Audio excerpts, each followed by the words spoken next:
శ్రీమాత్రే నమః. చింతితఫలపరిపోషణ చింతామణిరేవ కాంచినిలయామే.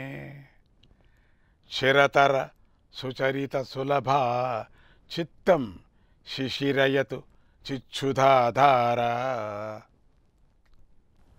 కోరిన కోర్కెలన్నిటినీ ఇవ్వటంలో చింతామణి అయి ఉన్నది. కాంచీపురంలో నివసిస్తూ ఉన్నది.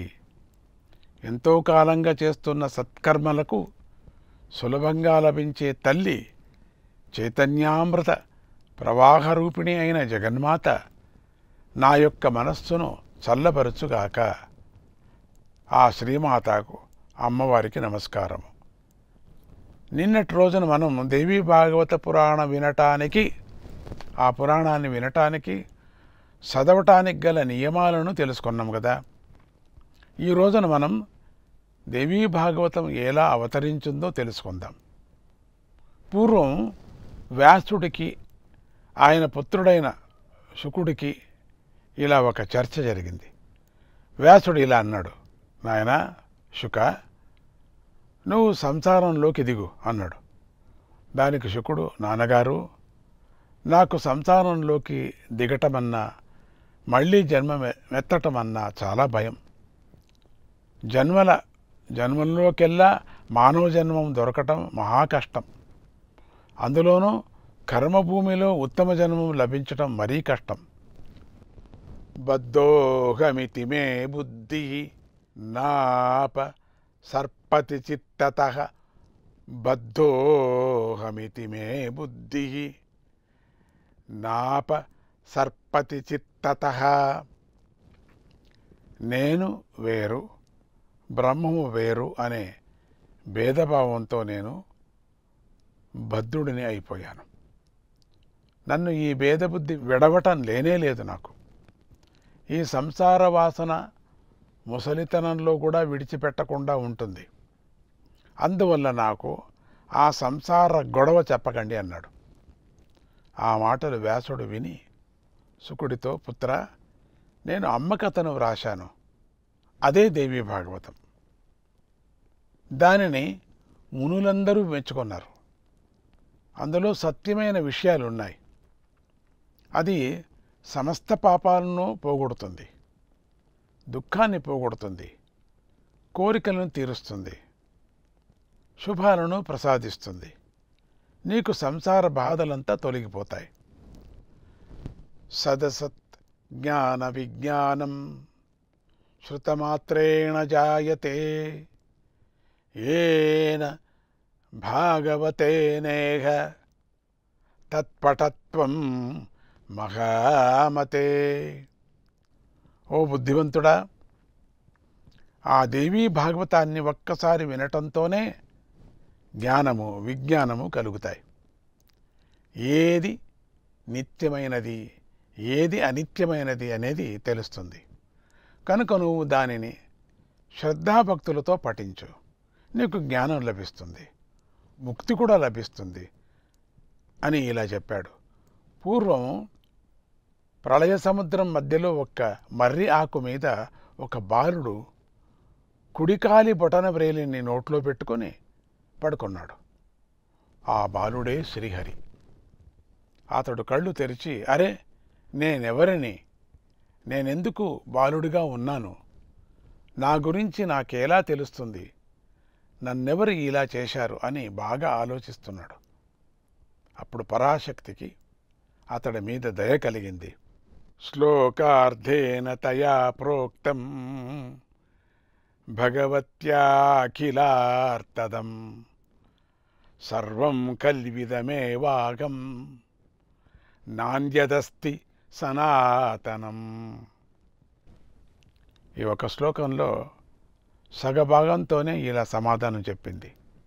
ఇదంతా నేనే, నాకన్నా సనాతనమైనది ఏదీ లేదు, దీన్ని తెలుసుకుంటే నన్ను తెలుసుకున్నట్లే అంది.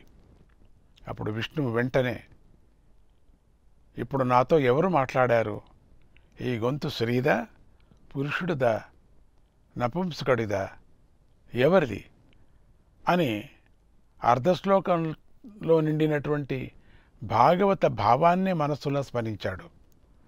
తదా శాంత భగవతి, తదా శాంత భగవతి ప్రాదురాస చతుర్భుజ శంఖచక్ర గదా పద్మ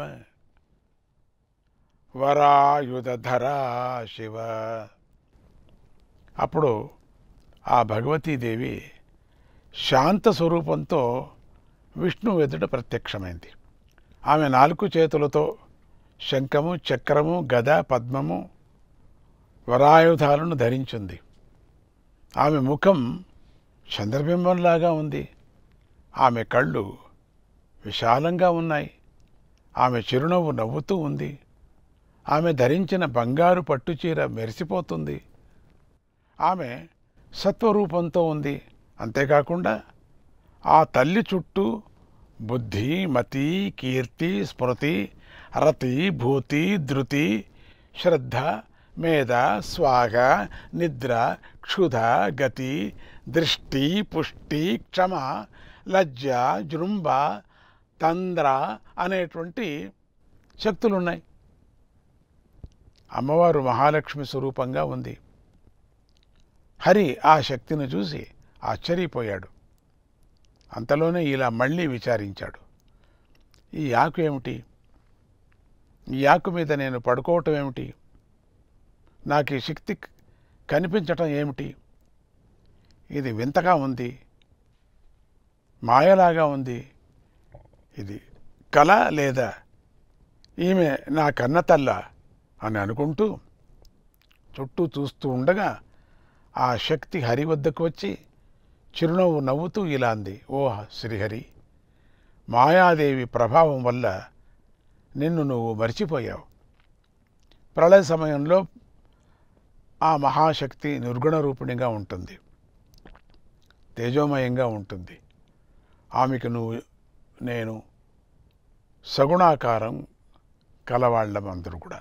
నువ్వు సాత్వికుడివి, నేను సాత్వికిని. నీ నాభికానంలోంచి బ్రహ్మదేవుడు రజోగుణంతో పుడతాడు, సమస్త లోకాలు సృష్టిస్తాడు. అలాగే అతడి నుదురు నుండి తామస గుణాలతో రుద్రుడు పుడతాడు. ఆ తర్వాత బ్రహ్మదేవుడు సృష్టిని తయారు చేస్తాడు. దానిని నువ్వు పరిపాలిస్తావు. రుద్రుడు దానిని హరిస్తాడు. ప్రపంచాన్ని రక్షించే బాధ్యత నీకు ఉంది కదా.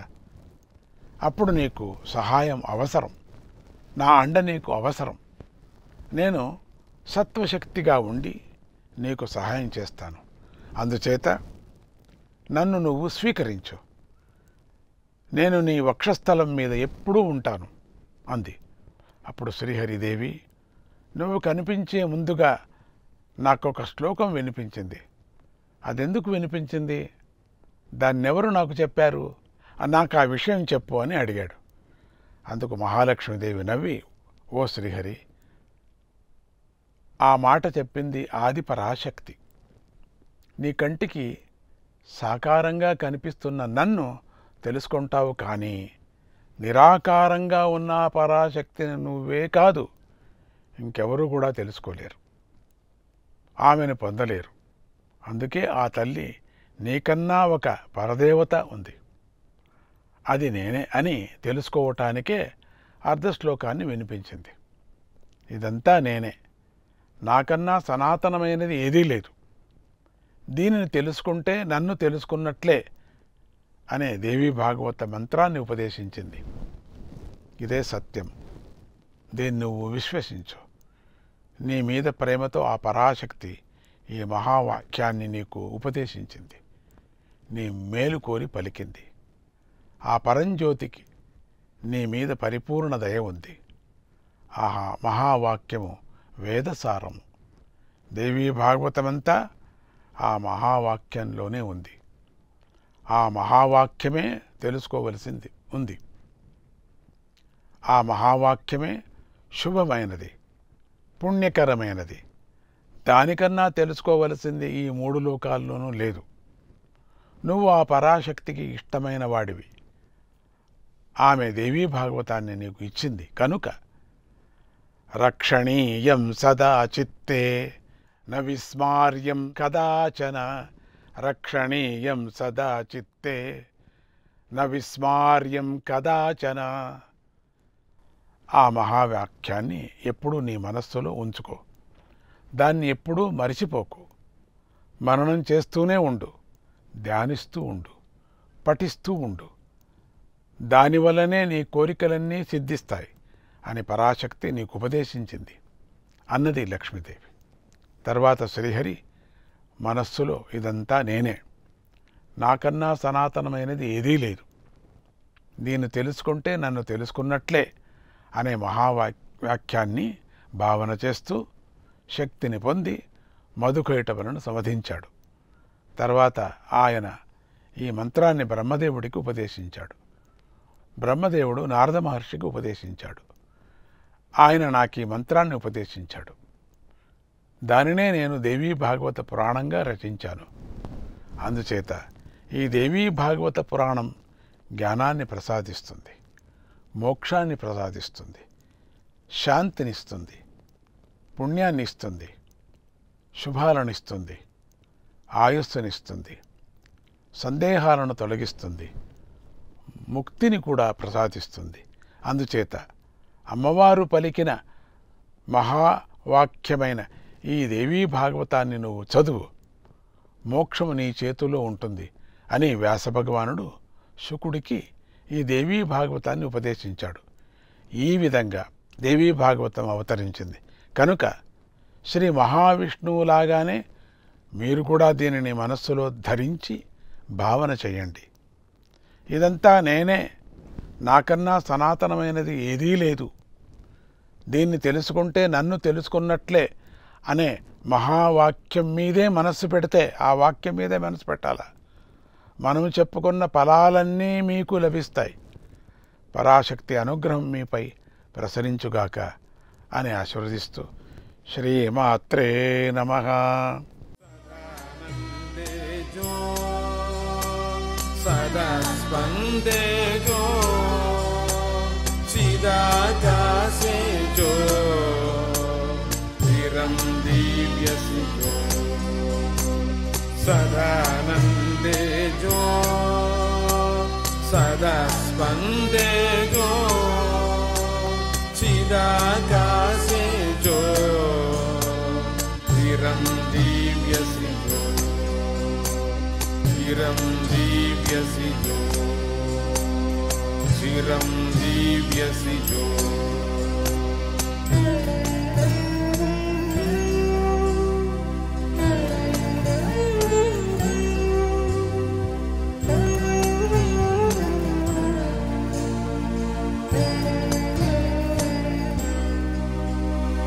निगम पुंजो जो भगवती रज्जुर्जो